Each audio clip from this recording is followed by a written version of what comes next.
Okay, this video is for Dutch Urban Miner. He was mentioning to me that he thought he saw maybe a few places where there was some rot on the car.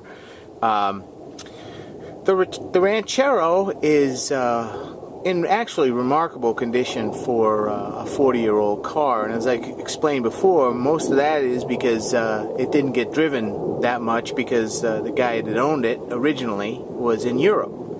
And right here is about the biggest rot hole on the body, on the outside body of the car, and I mean, you know, this is pretty stout right past this area, so I'm not really that concerned with that, and I'm sure that'll be a pretty easy fix.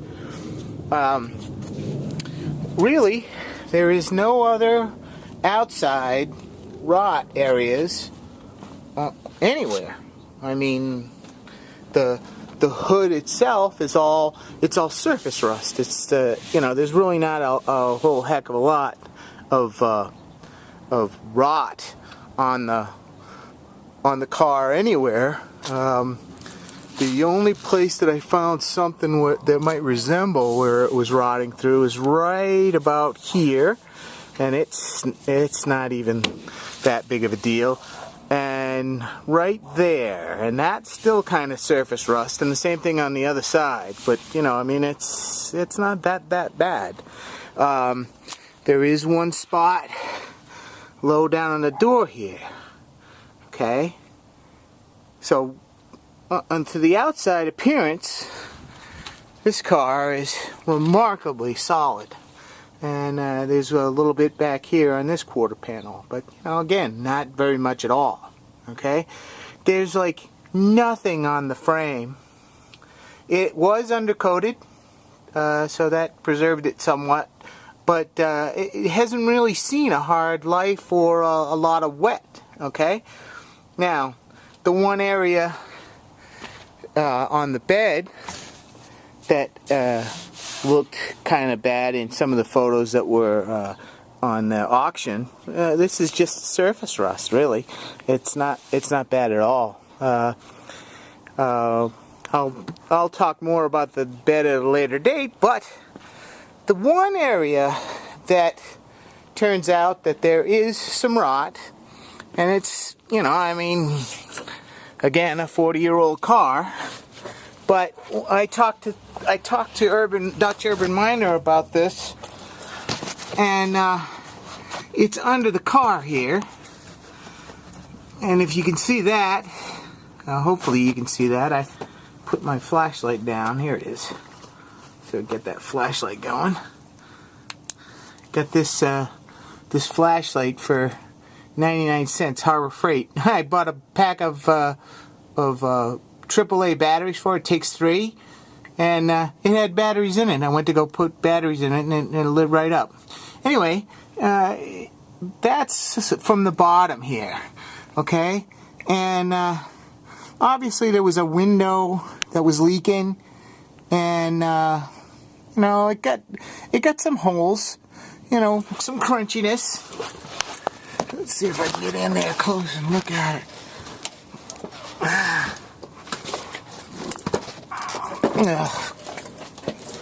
Come on. Hopefully you can see that. Get you upside down. Well, I don't know how the hell Andrew of Corvette Wild does it, but in any case, look, that's some rot. Okay? Alright. That's some rot.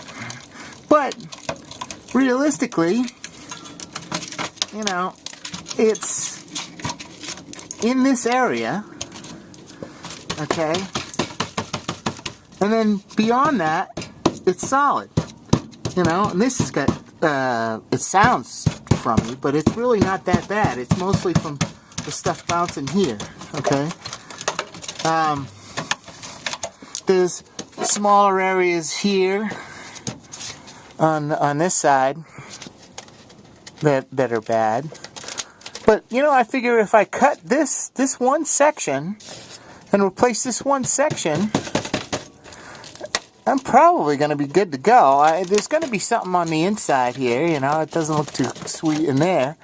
But it's minor, really. I mean, there's a small spot back here, you know, same thing.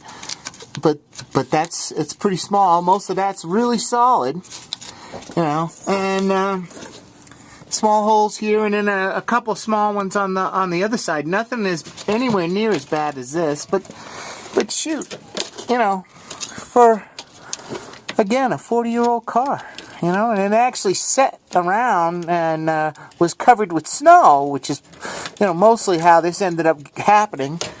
But there you go.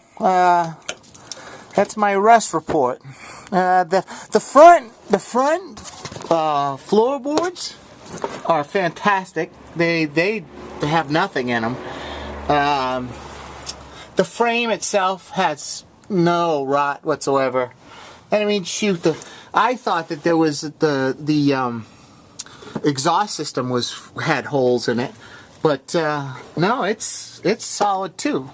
So there you go. She don't have a whole heck of a lot of rust on it. A little bit of a seepage back here. I'm gonna have to look at that on the differential. But shoot, you know, that could be just anything. It doesn't drip. It hasn't dripped. So I don't know. I need to go over this thing with a fine-tooth comb, and that'll happen over time. Anyway, there you have it. Hope that was of interest to you.